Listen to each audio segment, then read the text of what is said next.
This is already the third longest government shutdown in U.S. history, and one congressman I spoke with tells me there's no end in sight.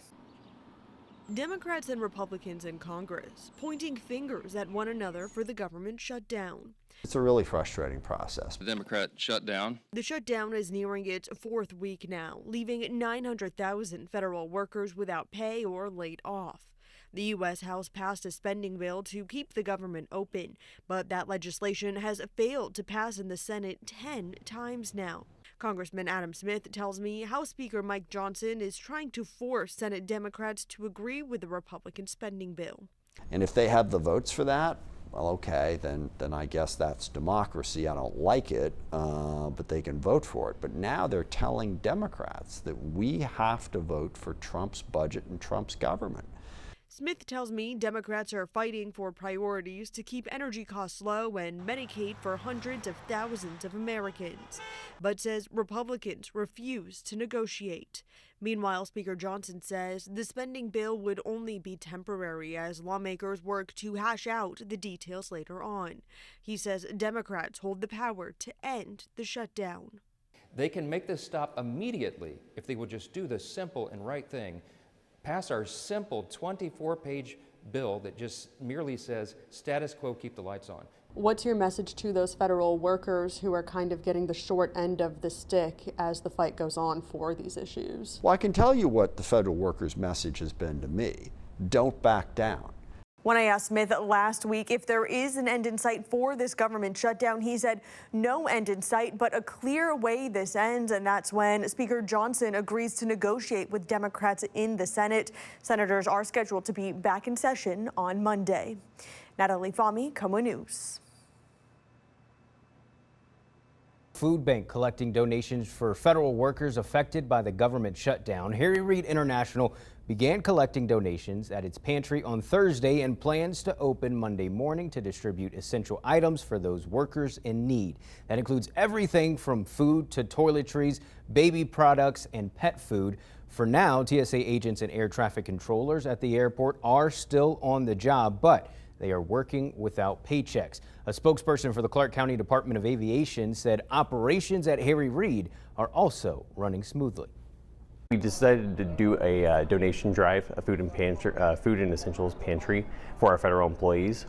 We began yesterday, and it's going to go through Sunday for collections. And then Monday, the 20th, we're going to be opening it up for our federal employees to come get the essentials that they need. So non-perishable food items, we're accepting gift cards for retail, for gas, for grocery stores, baby supplies, all the things that they need to help get them by during this government shutdown. I mean, there's things like pet care. A lot of people have pets, you know, we got to take care of them as well. Baby formula, diapers, wipes, toiletries, you know, like toilet paper, paper towels, soap, dish soap, and then food items as well. They also noted that during the last major shutdown, which lasted 35 days, a similar effort was made to support the workers. And the workers feel the squeeze from the government shutdown. The state of Maryland is working to make their lives a little easier. Our Leanna Golden tells us what Governor Wes Moore is doing to make their morning commute less of a headache. For some commuters in Maryland, it was jaw-dropping news. So I think that's very good. Grace Wright, shocked and relieved to hear that the Maryland Transit Administration will now offer free MARC trains and commuter bus service to federal workers, those who still have their jobs. And I think for federal workers, that's great for them. Like, I'm really happy to hear that. I didn't know that, so that's very exciting. Governor Wes Moore made the announcement at a job fair on Friday, hoping to ease the financial burden on those impacted by the ongoing shutdown. Free service to and from the district started over the weekend and will continue as long as the shutdown does. All you have to do is show your federal ID badge to the train operator and you're good to go. They don't have to worry about getting to their job. So let's look at the numbers in Maryland, where the federal government is the state's largest employer. At the start of the year, 269,000 Maryland residents were federal employees, with more than 160,000 federal civilian jobs located in the state. Since early 2025, Maryland has lost more than 15,000 federal jobs, the largest number in the nation. Everyone's just on high alert. Like, there's so much friction going on, and you can tell. Amid the friction, commuters hope their federal neighbors rely on the services being offered to them and have one less thing to worry about. I hope they take advantage of it because public transportation just needs to get better. I hope it ends soon, that everything goes back to normal. I'm Liana Golden, 7 News.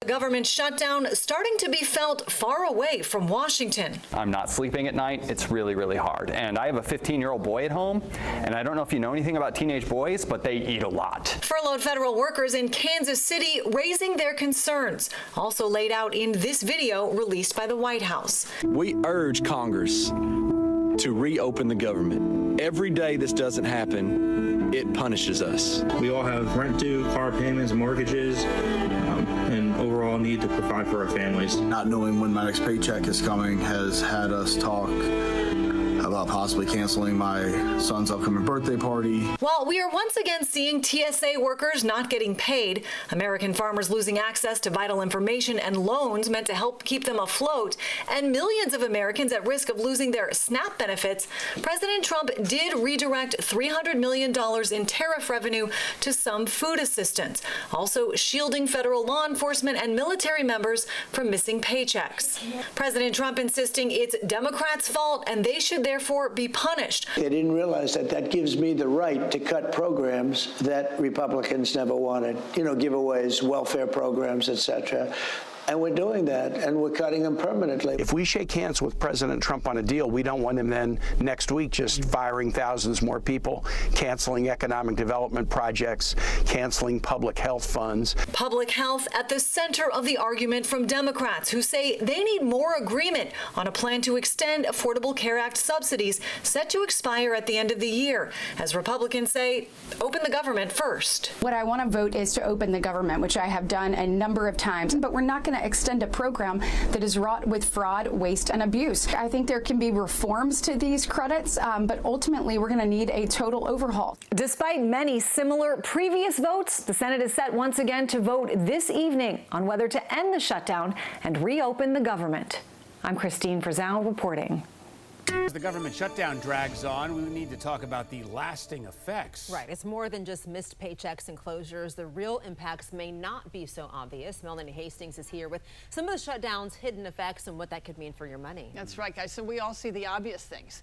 The national parks are closed, federal buildings are closed, and federal workers are not getting their paychecks. But what I found out is that the lasting effects of the government shutdown run a lot deeper than that.